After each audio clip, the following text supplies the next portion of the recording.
Hello, welcome to this week's Inside Admissions with Wilmington College. I'm your co-host, Steve Cukovecki, Senior Mission Counselor here at Wilmington College. This week, our episodes, we're going to talk about clubs or organizations. I have with me Brittany Clare. Brittany is with SAFE. I'm going to have her talk a little bit about her club. Brittany?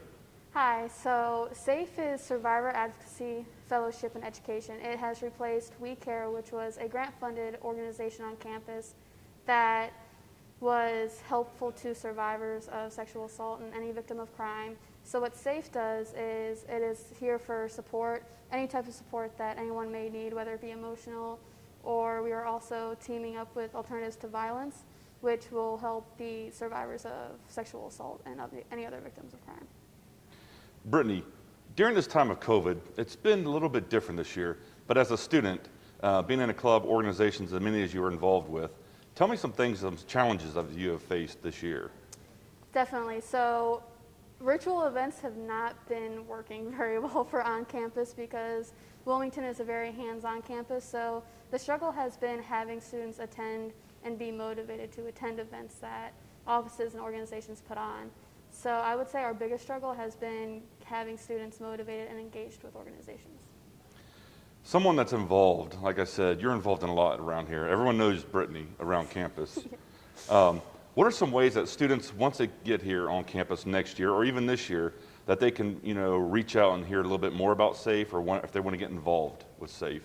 Well, we have about 20 members, and we have 14 new ones joining here in the next few weeks. So the executive board mainly are the people that you will go to get involved in SAFE. And we are actually in the process of doing a transition here in a few weeks. But we always have our peer support number on campus, and you're likely to know who is a part of it because they will be very open about telling you what you can do to support the organization, how you can join. Great. What made you interested in this club? Was this something that has been around for a while here at Wilmington College? Is it something that you started? Was there another name to it? Yes, there was another name. It was previously called We Care, which was a grant-funded organization, and it was by the Victims of Crime Act grant. And the funding got decreased, so a few of the people that were part of We Care and myself had asked if we could make an organization out of it. So we had to figure out a new name and make a constitution, make a budget, and get the executive board figured out. But we went to student government, and they ended up approving us and said that we needed an organization like this on campus. Good. One of the things that we do here at Wilmington College, we definitely want students to get involved.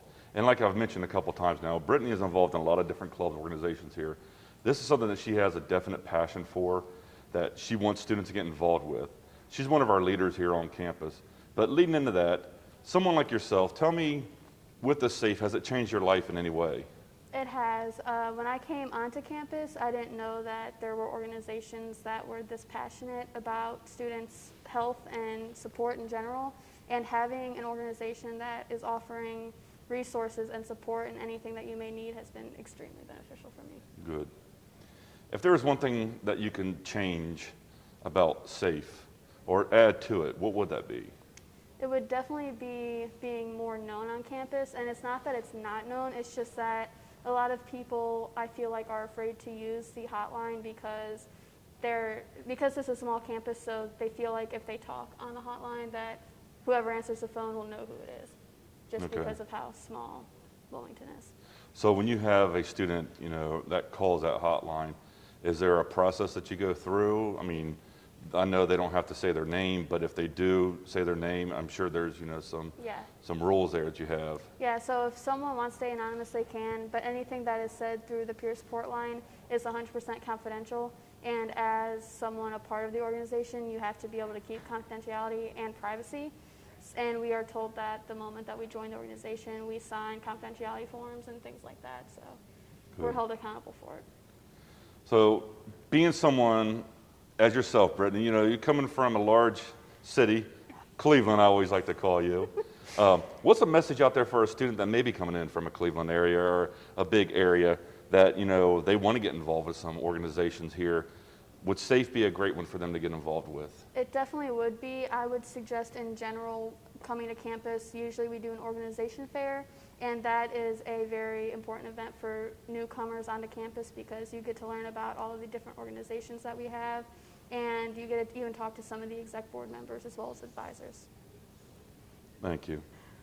I would like to thank everybody for tuning in to this week's episode of Inside Admissions, and tune in next week to see our next episode. Brittany, thank you for your time today. You're welcome. Thank you. Thank you.